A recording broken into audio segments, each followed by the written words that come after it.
Hey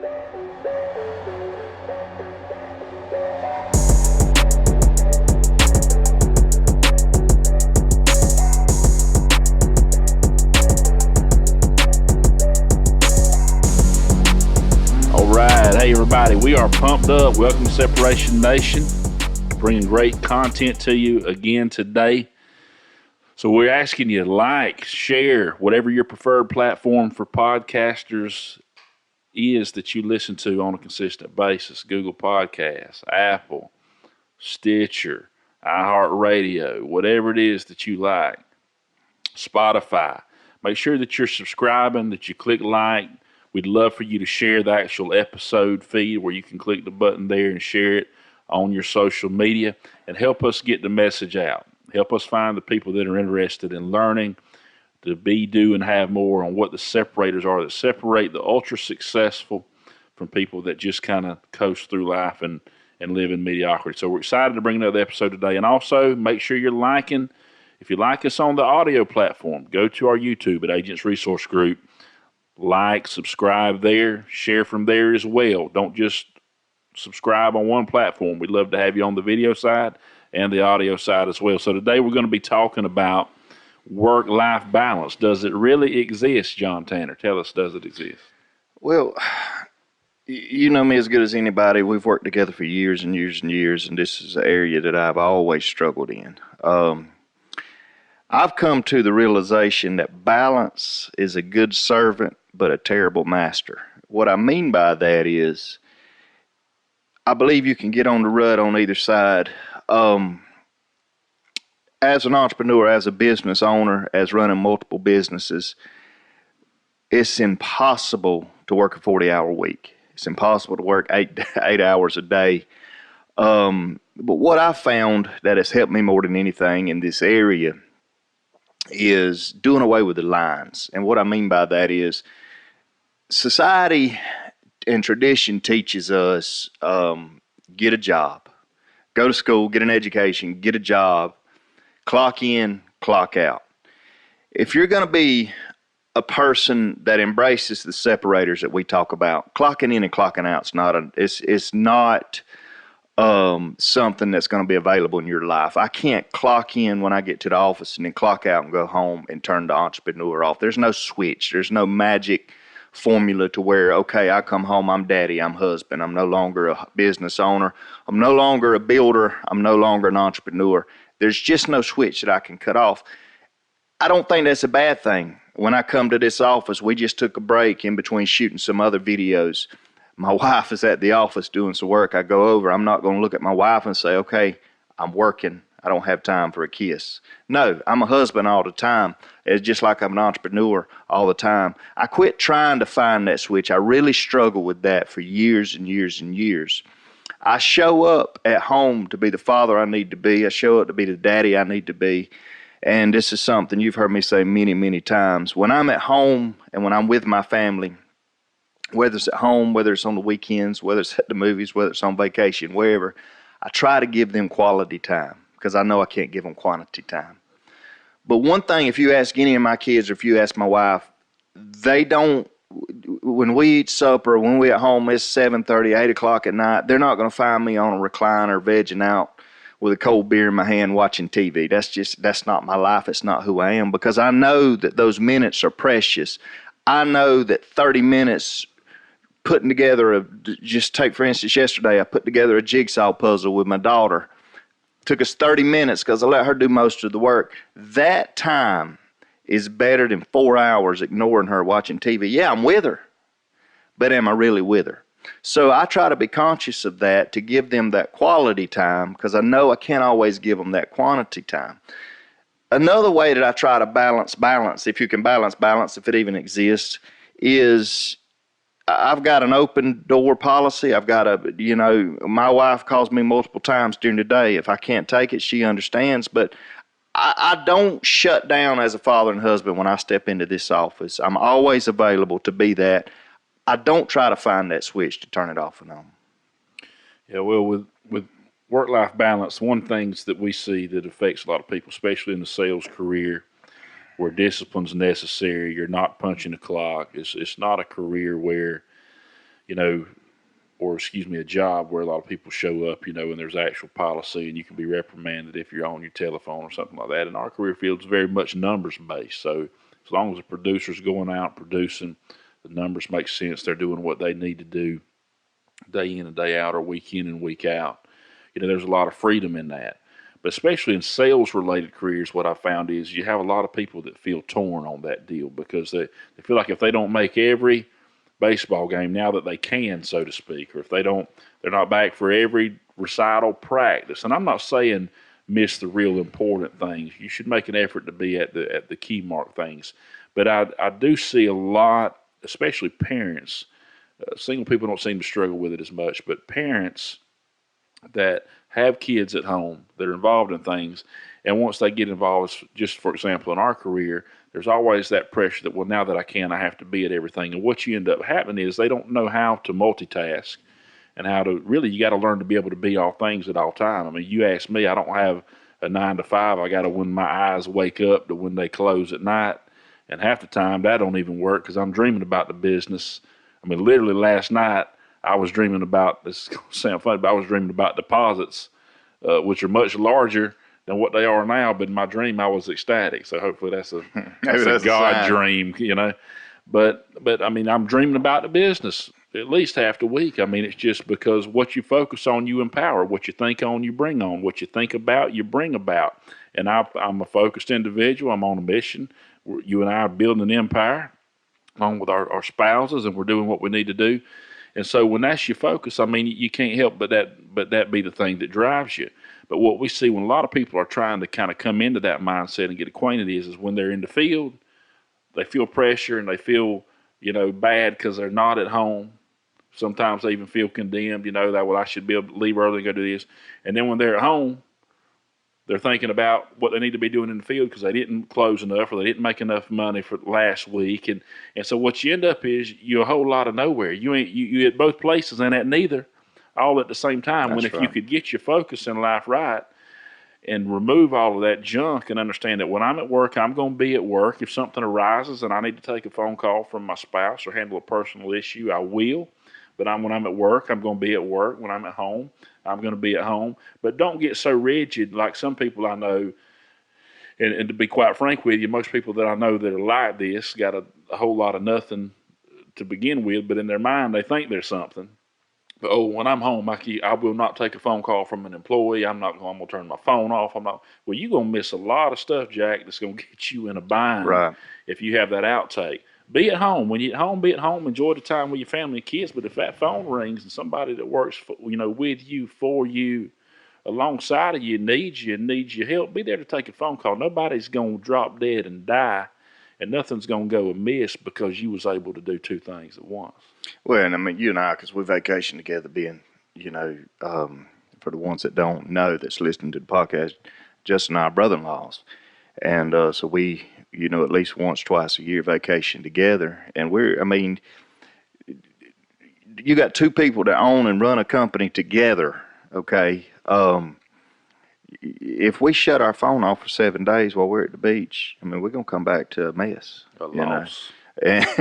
And so, you can't forsake the vehicle that afforded you the vacation just because you're on a vacation. And so, and there's a number of times where I've been on my vacation, you as well, where the whole family's at the beach and I'm back in the room on the laptop trying to handle business. I'll be there momentarily, but this has got to happen because the world does not shut down just because we're on vacation or just because we want to take a Friday off. And being an entrepreneur, being in the type business that we are, and a lot of people that listen to this podcast, whether you're in real estate, whether they're in insurance or financial services or whatever, you do have freedom. But you have to protect that at all cost. And one thing that's helped me a lot, and I know, and you're probably better at this than I am, but having your family on board with what you do. This isn't my job. This is our job. This is not my career. This is our career. This is not me out here building something while y'all hold down the fort. But we as a team, it's a team effort. This is me. This is my wife. This is my kids. Everybody gets involved in this to the point that they know, yes, I can set my schedule any way I want. So if I need to make a 10 o'clock school appearance because my son's in a play, I can make that 10 o'clock school appearance, but I can't always make that. And that has to be respected by the entire deal, because what we've seen, you and I've seen this a lot with insurance agents and financial professionals, they leave the 9 to 5, they come here and all of a sudden they got all this freedom, but they can't handle it. And because they feel the freedom of being able to set their schedule any way they want to, they lose respect for it to the point that they try to make every little thing that they couldn't make when they were working that 9 to 5. And what suffers is the end result, because they were not able to manage their time effectively. Now financially they're paying the price because it wasn't respected. And then all of a sudden that spouse that put the drag on that time and that did not quite understand the focus and the energy and the effort that the job or the career was going to take, now all of a sudden they suffer, or we suffer together, because we don't respect that. Well, I mean, bottom line, like you said, it's about quality and not about quantity. At the end of the day, your wife don't want you around her near as much as you may That's think, exactly right. or your spouse don't. And your kids, you know, they're not sitting there, but people have a tendency in their mind to make that whole situation something that it's not. And you work harder than ever. You know, the as an entrepreneur, you know, if you're an actual entrepreneur and not a entrepreneur like we like to talk about, but you're able to, I mean, work in exotic locations. You might be in an exotic location, but you're going to work. Because if you don't work, you're not going to have nothing to come back to. And so it gives you the freedom. Basically, you work as hard, if not harder, than you ever have in your life. But you have the freedom to be able to go and to work basically whenever you want, wherever you want, as long as you're still tending to the business and making sure that the job gets done. And so it's about quality. I mean, if my kids aren't seeing me at every little old practice, every little old event they have, they understand because they've bought in, because daddy has sold them. You got to sell your family too, not just your prospective customers or prospects. You got to sell your family. They got to know the vision. They need to understand. They got to buy into the vision, right. Know why you're doing what you're doing. Here's what daddy's doing. Let me show you a little fruit of it. Here's a trip. Here's where we're going. We're going to do this. You know, take this nice vacation here or go do this trip here. And when you're there, you're able to actually be there. You're not worried about, is it going to take me 6 months or a year to pay this off on a credit card I'm charging up so that we can come have this experience. You're not worrying about all the details. Can I go on vacation, but I can only eat out twice and we're going to make sandwiches in the condo the rest? You're able to go and actually live. Fully enjoy what you do, and while you're doing it, be present, be in the moment, be intentional. And when you're out and you go bust your ass and you work hard every day, you understand that the few things I might have to miss, those things are going to be greatly eclipsed by the phenomenal times that this hard work is producing, because you got to pay the price today to pay any price tomorrow, and you got to be willing to work like others won't so you can live like others don't. And it comes at a price. It comes, success requires sacrifice, bottom line, period. And that's why, you know, I was on another podcast the other day, and that's what I told them. In the first several years of me being in this business, I was going so hard like a horse with blinders on. I don't remember a lot of that time. It was a blur. You leave early, you get home at dark, but it's afforded me to be where we're at today. I can sit here and shoot podcasts all day long and not having to necessarily physically making a sale, because I've got 10 years of momentum behind me. Well, it's a season of emphasis. There's seasons where you have to put emphasis on certain areas. You know, you and I were the same. You were in a car headed this way, I was in a car headed that way, making personal sales, living off of what basically living off of the sales. If you don't, it's kind of like the old hunter, you eat what you kill. If you don't kill anything, you don't eat anything. That's kind of, you know, weird way of putting it, but I mean, it's the truth. But that season in your life was the same season in my life. We had to put the emphasis on work.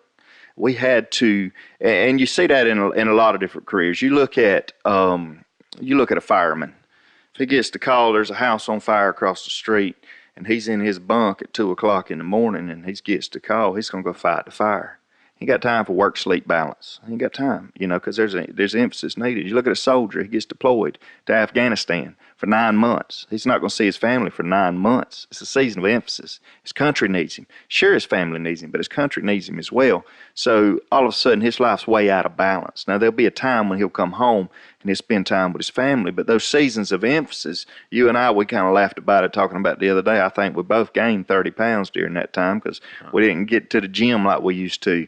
We were eating on the road and picking up a sub sandwich here, and I'm not saying neglect your health. Fitness and health is very important. But it was just a season in our life where we were bringing a business out of the ground, and we were working and grinding and hustling. We didn't have time to worry about all this. I didn't have time to feel guilt if I wasn't at home by 9 o'clock. There was times I got in the same way with you. My wife's already in bed, and as the kids come along, they're already in bed too.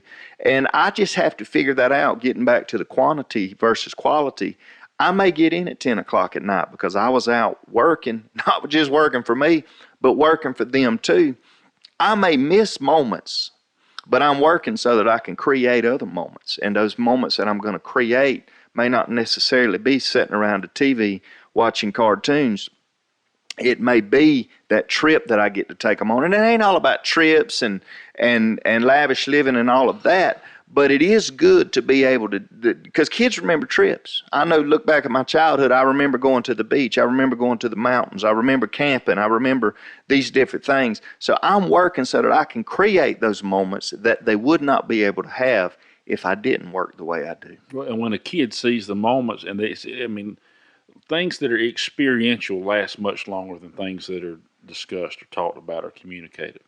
So when a kid gets to go off and they're able to connect now, or a wife even is able to connect, okay, I might have been ill with my husband because I ain't felt like, for the past 2 or 3 years that I've had adequate amount of time. He's come home late in the evenings, working, and I try to talk to him, and or something I tell my wife all the times on certain nights, babe, men get a lot of 2,000 words a day, and mine was going by 10 a.m. You're barely going to hear a grunt out of me. Just forgive me ahead of time, But what makes that worth it is when they're able to tie and experience, Because one thing I told my wife when we got together, because I didn't have much, whether I looked like I did or not. Just went through a hard time, lost everything. Right. I filed a Chapter 7 bankruptcy. I'd been through a season. You'd been through a rough season. Sure. And didn't have nothing. But one thing I told her is, I said, listen, because she knew something about my past. I said, I had this and this and this, and I was doing this and doing pretty good in my late 20s, whatever. If you ever, just trust me on this. If I ever had it once, I know how to get there again. If you'll just trust me, if you just hang with me, we're going to go places. We're going to get back there. And it was a few years before we went places. But hopefully you got one that loves you enough to hang with you in the hard time. Right. But then when they start getting that experience and they get a taste of that, you're like, what? He's kept his promise to me. We are building an empire. We are getting to do things. We do have more money in the account. We're not as stressed now. And so once you sell and close, everything in life you want is a sale, and everything you get is a commission. If your kids is begging to go to McDonald's and you finally win them over and get them to go to the steakhouse with you, that's a sale and a commission. Everything in life is sales, bottom line. And you got to sell your family.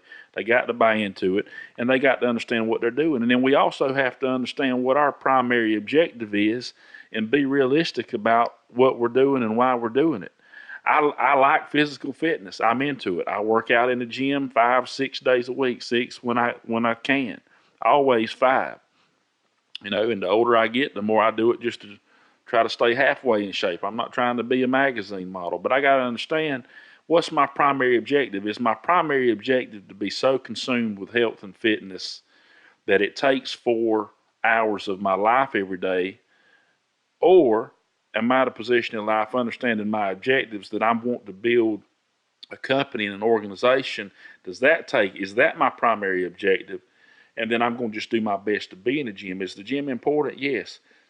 But you're not going to catch me in there 4 or 5 hours a day trying to do all these competitions at this stage in life. And I've done all that before, and putting all this time, effort, and energy in there. I'm just going to do my best to eat right, train, be active, stay healthy, and the trainer training me, his my love handles might be a little thicker than his, but his wallet ain't going to be as thick as mine either. Okay, so you got to understand your primary objective, And you got too many people out here, you know, that are trying to do something and be something that's just, it's never going to happen. It shouldn't be their primary objective. I'm never, as much as I might love a certain sport, if I love basketball, I'm, I'm too old and fat at this time, and I'm not tall enough. I'm not going to be LeBron James. I can love it all day long, but you got to be realistic about what your primary objective is, and you can't be out there. So many people that come to your office and to my office and show up, and they're fussing about money, and I'm broke, and I don't have this and don't have that, and so they're fixing to repossess this. But we know good and well they're in the gym taking selfies all day when they could be working.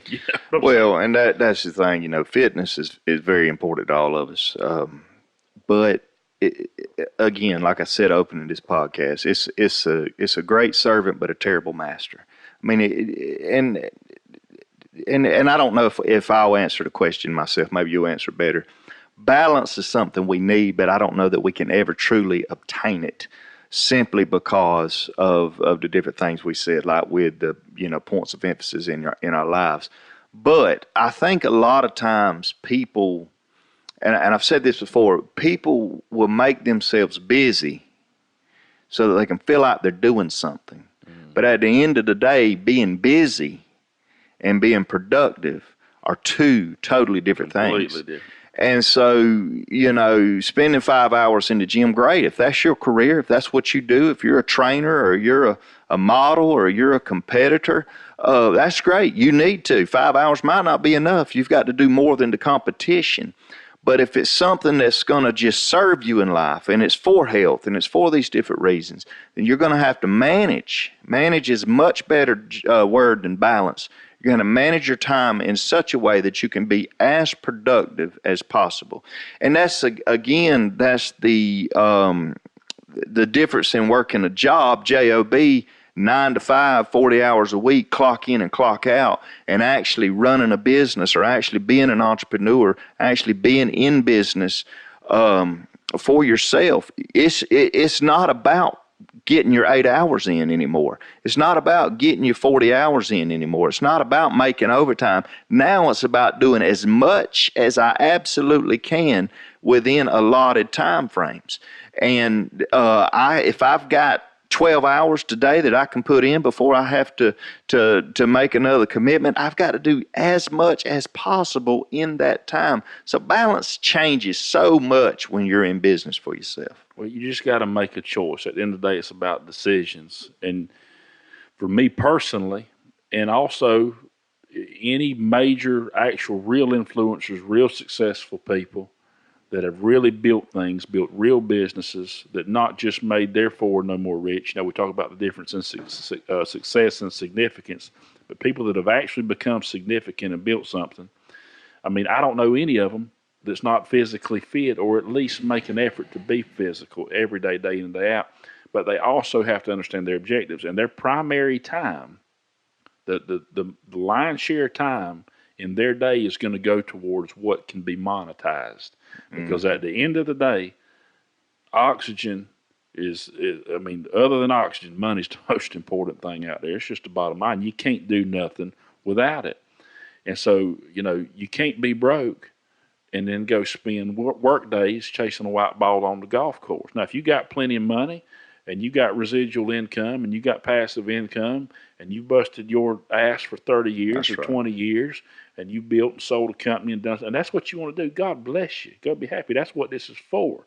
If you don't want to work no more and you got more than enough, then God bless you. But there's too many people that we see day in and day out that are online, even locally, that, they got a slick Instagram account and they're trying to be an influence and they're doing all these things. You can't bring influence if you hadn't brought any change to your own life. It doesn't. So many people got it backwards. Likes and follows, if you hadn't built something, you're not going to be able to turn around and reverse monetize that deal, if that makes sense. Right. And so you got to be willing to go out. You got to build something. And what I talked about the other day, I was talking with an individual, and they said, well, ultimately, here's where I want to be. I just want to wear a nice suit. I want to be able to travel the world and speak at all these conventions and conferences. And I'm sitting here and I'm saying, that's great, that's wonderful, that's a great aspiration to have. But you do understand you got to build something of substance, put in the time, work, hard effort, and you got to have the time factor to take place.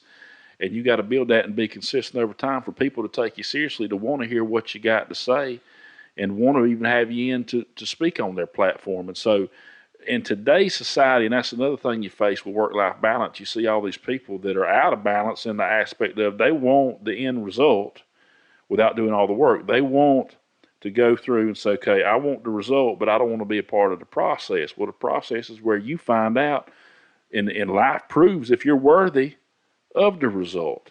And so the main thing is this: work during the season of emphasis, that it's time to work so that you can build what you can build, to have the freedom to do what you need to do. Because even in our industry, so many people come and they're drawn because, oh, well, it's a sales job, I got freedom. Well, no, not really. You can earn freedom with this job, but you're not going to come here and take off que sera, sera when you want to and build anything and survive this industry. You got to understand it's going to be harder on you. You're going to have to work harder to set the momentum in your favor so that you can earn the freedom that it will bring. But everybody wants to be an entrepreneur because they think, oh, time freedom. I can sleep in here. I can go fishing on Thursday. No, you can't, Hoss. You can, but all you gonna be is fooling yourself. You're gonna be another entrepreneur, another entrepreneur. You're full of shit. You just got yourself confused. You can feel like you're somebody. You can put entrepreneur or life coach or guru on your Instagram all day long and call yourself that, but does your bank account line up with it? Because at the end of the week, all that matters is your deposit. Well, and it's just getting the cart before the horse. You know, you and I worked, how long did we work before we ever, started trying to, and I still suck at it, suck at social media. It's one area of my life I'm not consistent in. But I mean, how long did we work before we ever started posting stuff? Or, you just can't get the cart before the horse. It's like so many people we see, they want to take, I was walking out outside the other day and you had your car parked in the front and I was telling you about it. There was a guy leaned up against your car having somebody else take his picture because he wanted to post on Instagram a picture of him next to somebody else's car. And that's fine. I mean, I know I'm probably, out of balance. But I just, to me, if you're not there yet, you're not there yet. It's like you talking about, I love to play, I say I love to play golf. At the end of the day, I suck at golf because I don't put the time in. Golf's one of those things, you can't play once a month and be good at it. You can't play, really, you got to hit balls at least every other day to be good at it. And even at 42 years old and where I am in life, I could take Friday off and play golf every Friday if I wanted to. But I just don't feel like, even at 42 where I am, I just don't feel like I'm there yet. I don't know when I'll be there. I don't know if it's 70 when I'll be there. I live on one of the prettiest golf courses in the state of Georgia. You live on a golf course. We don't play golf. And nothing against that. I've had multiple people tell me, and you'll like this, I've had multiple people tell me that you would make a lot of money on the golf course if you would play. You know who's never told me that? Rich people. No, never told me that. As a matter of fact, one of the most successful people I know that I was talking to the other day, he actually stopped over at my house on his golf cart. He don't play golf, but we were talking about golf because we watch golf from time to time on TV, and I just said, I'm terrible at golf. I suck at golf because I never play. I just don't feel like, I can't justify taking 5 hours off because, again, it's time. I've got so much time. That's one thing we all have equal. We may not have the same amount of money. We not have the same amount of smarts, the same amount of talent, but every person that walks this earth's got the same amount of time. We got this 24 hours a day. It's what you do with it.